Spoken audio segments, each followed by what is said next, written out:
PM Shri പദ്ധതിയിൽ വീഴ്ച സംബന്ധിച്ച് CPIM സംസ്ഥാന സെക്രട്ടറി MV ഗോവിന്ദൻ ചർച്ചയില്ലാതെ ഒപ്പിട്ടതിൽ വീഴ്ചയുണ്ടായി. മന്ത്രിസഭ പൂർണ്ണമായ അർത്ഥത്തിലും ഇടതുമുന്നണിയിലും ചർച്ച നടത്തിയില്ല. അത് വീഴ്ചയാണെന്നും MV ഗോവിന്ദൻ പറഞ്ഞു. ആർ ശ്രീജിത്ത് വിവരങ്ങളുമായി തിരുവനന്തപുരത്ത് നിന്ന് ചേരുന്നുണ്ട്. ശ്രീജിത്ത്, LDF യോഗം ചേരാൻ പോവുകയാണ്. ഉറപ്പായും മുന്നണിക്കകത്ത് എന്തുകൊണ്ട് ഇങ്ങനെ വളരെ പ്രധാനപ്പെട്ട ഒരു തീരുമാനം ഏകപക്ഷീയമായി എടുത്തു എന്ന കാര്യത്തിൽ മറുപടി പറയേണ്ടി വരും.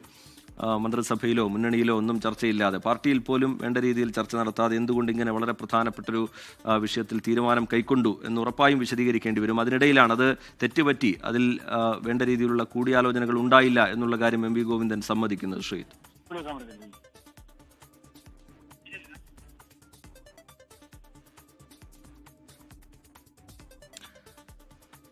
ആർ ശ്രീജിത്ത് തിരുവനന്തപുരത്ത് അല്പസമയത്തിനകം തന്നെ വിശദാംശങ്ങൾ പങ്കുവയ്ക്കും. PM ശ്രീ പദ്ധതിയിൽ ഏകപക്ഷീയമായി ഒപ്പുവെച്ചു എന്ന വിമർശനമുയർത്തി, അതിരൂക്ഷമായ വിമർശനമുയർത്തി CPI രംഗത്ത് വന്നതാണ്. പിന്നീട് മുന്നണിക്കകത്ത് രൂപപ്പെട്ട പടലപ്പിണക്കങ്ങൾ, വിവാദങ്ങൾ, പരസ്യ പ്രതികരണങ്ങൾ, ഇതൊക്കെ കഴിഞ്ഞ കുറച്ച് ദിവസങ്ങളായി രാഷ്ട്രീയ കേരളം ചർച്ച ചെയ്തുകൊണ്ടിരുന്നതാണ്. പിന്നീട് ഒരു സമവായത്തിലേക്ക് കാര്യങ്ങൾ എത്തിയെങ്കിൽ കൂടി വലിയ പോരിലേക്ക് കാര്യങ്ങൾ പോയതാണ്. മുന്നണിക്കകത്ത് മുന്നണിയെ പിടിച്ചുലയ്ക്കുന്ന തരത്തിലുള്ള വിവാദങ്ങളിലേക്ക് കാര്യങ്ങൾ പോയതാണ്. ഈ PM ശ്രീ പദ്ധതിയിൽ ഒപ്പുവെച്ചതിൽ വീഴ്ച സമ്മതിക്കുന്നു CPIM സംസ്ഥാന സെക്രട്ടറി MV ഗോവിന്ദൻ. വേണ്ട രീതിയിലുള്ള കൂടിയാലോചന ഉണ്ടായില്ല എന്നുള്ള കാര്യം CPIM സമ്മതിക്കുന്നു. അത് വീഴ്ചയാണ് എന്ന കാര്യം സംസ്ഥാന സെക്രട്ടറി വിശദീകരിക്കുന്നു. മന്ത്രിസഭയിൽ എന്തുകൊണ്ട് പ്രധാനപ്പെട്ട വിഷയത്തിൽ ചർച്ചയുണ്ടായില്ല എന്നുള്ള CPI ഉയർത്തിയ ചോദ്യം, ഘടകകക്ഷികൾ ഉയർത്തിയ ചോദ്യം, അത് CPIM കൂടി അംഗീകരിക്കുകയാണ്. ചർച്ച വേണ്ട രീതിയിൽ നടക്കാത്തത് തെറ്റായിപ്പോയി എന്ന കാര്യം CPIM സമ്മതിക്കുകയാണ്. ആർ ശ്രീജിത്ത് വിവരങ്ങളുമായി തിരുവനന്തപുരത്ത് നിന്ന് ചേരുന്നുണ്ട്. ശ്രീജിത്ത്, LDF യോഗം ചേരാൻ പോവുകയാണ്. അതിന് മുന്നോടിയായാണ് MV ഗോവിന്ദൻ അത് തെറ്റുപറ്റിപ്പോയി ആ വിഷയത്തിൽ എന്നുള്ള കാര്യം സമ്മതിക്കുന്നത്. ശ്രീജിത്ത്, ശ്രീജിത്ത്, LDF യോഗം ഇപ്പോൾ തിരുവനന്തപുരത്ത് AKG സെന്ററിൽ ആരംഭിച്ചിരിക്കുന്നു. അതിന് മുന്നോടിയായാണ് MV ഗോവിന്ദന്റെ ഭാഗത്തുനിന്ന് ഒരു വീഴ്ച സംബന്ധിച്ചുള്ള പ്രഖ്യാപനം വരുന്നത്. ഇതാദ്യമായാണ് ഈ PM ശ്രീ പദ്ധതിയുടെ ധാരണാപത്രത്തിൽ ഏകപക്ഷീയമായി ഒപ്പുവെച്ചതിൽ വീഴ്ച പറ്റിയെന്ന കാര്യം CPIMന്റെ സംസ്ഥാന നേതൃത്വം സമ്മതിക്കുന്നത്.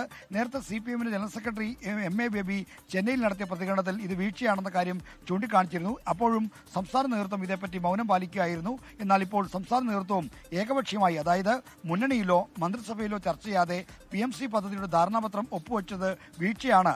മുന്നണിയിൽ പൊതുവായും മന്ത്രിസഭയിലും ഇത് ചർച്ച ചെയ്യാതെ ഒപ്പുവെച്ചത് വീഴ്ചയാണെന്ന കാര്യം സമ്മതിക്കുകയാണ്. അത്തരമൊരു തുറന്ന കുറ്റസമ്മതം ഇപ്പോൾ നടത്താൻ പ്രധാനപ്പെട്ട കാരണം LDF യോഗം ആരംഭിക്കാൻ പോകുന്നു എന്നത് തന്നെയാണ്. അതോടൊപ്പം തന്നെ ഇക്കാര്യത്തിൽ സംഭവിച്ച വീഴ്ച തുറന്നു പറയണമെന്ന പാർട്ടിയുടെ തീരുമാനവും CPIMന്റെ തീരുമാനവും ഉണ്ട് എന്ന് മനസ്സിലാക്കുന്നു. എന്തായാലും ഇപ്പോൾ ഇക്കാര്യത്തിൽ വീഴ്ച പറ്റിയെന്ന കാര്യം ഇതാദ്യമായി തുറന്ന് സമ്മതിക്കുകയാണ് CPIM നേതൃത്വം.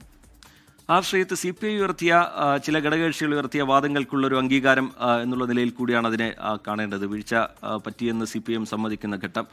ഇനി LDF യോഗത്തിൽ ഇങ്ങനെ ഒരു നിലപാട് പരസ്യമായി തന്നെ CPIM സ്വീകരിച്ചതോടുകൂടി മുന്നണിയിലെ ഘടകകക്ഷികളെയും അനുനയിപ്പിക്കാൻ കഴിയും. ശ്രീജിത്ത്, തീർച്ചയായും അത്തരത്തിൽ ഘടകകക്ഷികൾ കൂടി സ്വീകാര്യമാകുന്ന തരത്തിലൊരു പ്രസ്താവനയാണ് CPIMന്റെ സംസ്ഥാന സെക്രട്ടറി MV ഗോവിന്ദനിൽ നിന്ന് ഉണ്ടായത്. നയപരമായ വിഷയങ്ങളിൽ തീരുമാനമെടുക്കാനുള്ള കേരളത്തിലെ LDFന്റെ പരമാധികാര ബോഡിയാണ് LDF നേതൃയോഗം ഉന്നതാധികാര സമിതി എന്ന് പറയുന്നത്. ആ സമിതി യോഗത്തിൽ രാഷ്ട്രീയ നയപ്രശ്നങ്ങളിൽ ചർച്ച ചെയ്ത് തീരുമാനമെടുക്കേണ്ടതുണ്ട് എന്നതാണ് നേരത്തെയുള്ള നിലപാട്.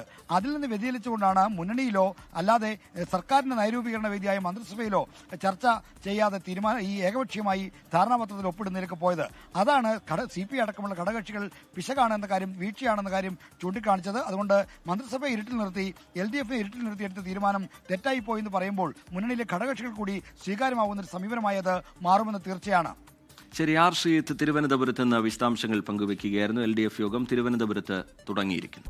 ലോകത്തെവിടെയായാലും ഏത് സമയത്തും 24 വാർത്തകളും ഓഗ്മെന്റഡ് റിയാലിറ്റി പാക്കേജുകളും എക്സ്പ്ലെയിനറുകളും വിശദമായി കാണാൻ ഞങ്ങളുടെ YouTube ചാനൽ നിങ്ങൾക്ക് സബ്സ്ക്രൈബ് ചെയ്യാം.